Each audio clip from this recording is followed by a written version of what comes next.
I finally have this set, yes! It's Lesovikk, a fairly rare and very, very cool Bionicle set. Today let's take a closer look at this guy and we'll see if his pieces are all that useful. Can we use them in our own creations? We'll also check out a cool revamp of this set. And yeah, we're gonna marvel at the beauty of this guy. Let's do it. I've waited so long to get this set. Look at this glorious lime green Toa with a sweet sea sled. This set is legendary, and it's a limited edition. Ooh. And not for nothing, the box art is glorious. The 2007 Mari sets really went all out. I mean, you can see all the play features, you can see the other sets, the lore, and the fact that he has light up eyes. Very nice. Lesovikk rocks up to this underwater battle in this awesome watercraft. Yeah, Toa that ride any kind of vehicle are automatically so much cooler. Look at him, what a friggin' boss. Now the sled itself, it's fairly simple in its construction. Nothing too fancy, but it's quite beautiful in its simplicity. It's great to see these larger Jala swords being used for armor plating on the sides. It's also great to see the inclusion of this piece. This is the same shoulder armor piece that we saw on the set Mantax, a set that was also released in 2007. And look at that, repurposing it for some kind of cushion for Lesovikk to rest his tuchus. I mean, is that not the ultimate insult to the Baraki? I've taken your shoulder and I've used it to put my butt on. Fantastic. Now there's plenty of other swell details on this sea sled. I like it. Oh yeah, of course, there's a pretty neat play feature here that lets you flip up the legs. And this enables you to transform the vehicle from kind of a landing mode to a gliding mode. And actually some of you keen-eyed viewers will realize that, hey, this is the exact same technique that appeared on the set Nidiki. His legs are basically the same construction. Now remember, this set came out in 2004, so to see the exact same thing appearing later in 2007, kinda crazy. And yes, of course, this set has a Kodak blaster, and you better believe it. It's not easy to fire this thing, it works 30% of the time. But let's transition over to my boy Lesovikk. He looks so cool! And the best thing about this, of course, it's that wonderful mask. This might be one of the best mask designs ever. And for this to be one of very few masks in 2007 that was released in multiple colors, well, that makes it even better. How nice does this look in lime? Hully and Lesovikk side by side like this? What a pair. Another similar element in this set, it's Lesovikk's feet. That marbled silver and dark green color scheme, we've seen it before. It was on the set Kongu and Nika. I guess these guys just buy their shoes in the same store. Otherwise, yeah, there's not too much that's all that special about Lesovikk's design. It's your fairly traditional Nika build. Still, it has been spiced up quite nicely. That claw piece for torso armor, the snazzy shoulder pads, very stylish. Oh yeah, and the set gives you some extra pieces that let you place his blade on the back.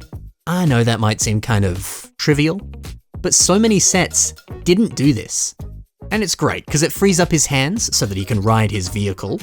And, you know, having a place to store his sword just frees up his hands so it's easier to play with the set. I'm glad they included this. Now, the only downside to Lesovikk would have to be, well, this is the age of brittle lime green pieces. Thankfully, I only had one lime green socket break while making this. But yeah, if you're building this at home, proceed with caution. Those lime green pieces will probably break. It's hard not to be impressed by a Toa riding a vehicle. And yeah, when the Toa looks this good, well then I'm very impressed. But are the pieces in this set any good? Let's find out. Starting off with that lovely silver and black marbled armor piece. Check it out. Hong Jong-yong has placed two of them together to create a quite hefty looking piece of armor. The entire torso looks pretty good. The silver parts of this piece blend into other silver pieces, and the black bits blend into other black bits. It's integrated so seamlessly. Sticking with some of those marbled pieces, we have these feet. Bonkeltopia uses them as shoulder pads on this creation. And I mean, since this character already has a silver and dark green color scheme, well, these are a perfect fit. They just slot in quite nicely. Let's move over to some of these dark green limbs. I like the way that Bonkarella has used them here to create some fingers. If you're looking for a larger hand design, maybe you could attempt something similar.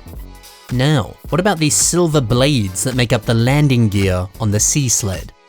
Stereod has used them to shape the arms and the legs of this character. They really are a bold statement. They just dominate the limbs, and they add a very pleasing amount of curvature to each section. Oh, and to top it off too, up top, we've got these Jala blades. These are the same ones that come in this set. Yeah, using them for wings, pretty dope. Another nice silver piece in this set are the claw elements. You get 2 of them, and hey, you could totally use them like TrickMox has done and turn them into a giant hammer.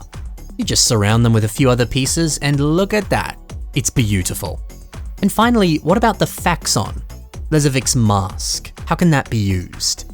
Well, if you have 2 of them, Patrick Big shows us that, well, they make great shoulder armor. Can you imagine how good this would look in lime green? Wow. Sweet. Lesovikk does come with a pretty nice handful of pieces. But let's finish off with a beautiful revamp. Shockwave 265 has a jaw-dropping revamp of this set. And look, he hasn't just revamped Lesovikk, he's also revamped the Sea Sled. You can ride this craft like he does in the original set, which looks great. I mean, it's way bigger, it's heftier, awesome. I also really appreciate the little handles on the side, that's fun. But the sled can do even more. It can kind of compress down and turn into a kind of surfboard. That's awesome. I love the almost Transformer-like quality of this. And it's also got a big old cannon, fantastic, but you can remove the cannon and snap it onto his arm. I love that. And look at how poseable Lesovikk is too. Seeing him holding up that larger blade, he looks so good.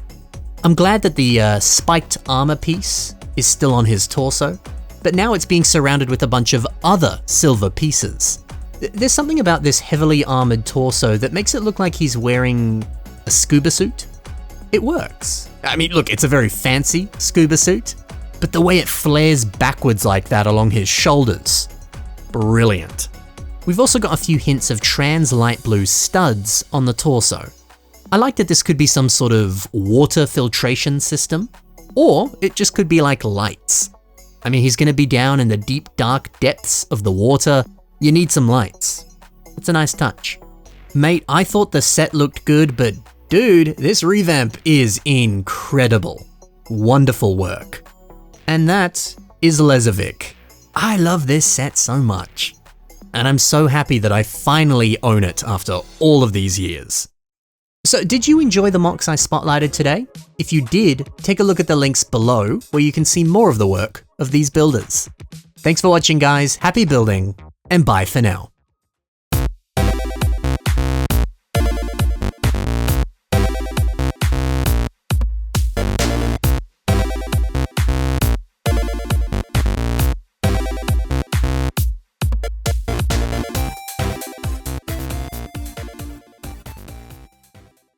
Now I just got to get my hands on one of those exclusive Hero Recon torsos.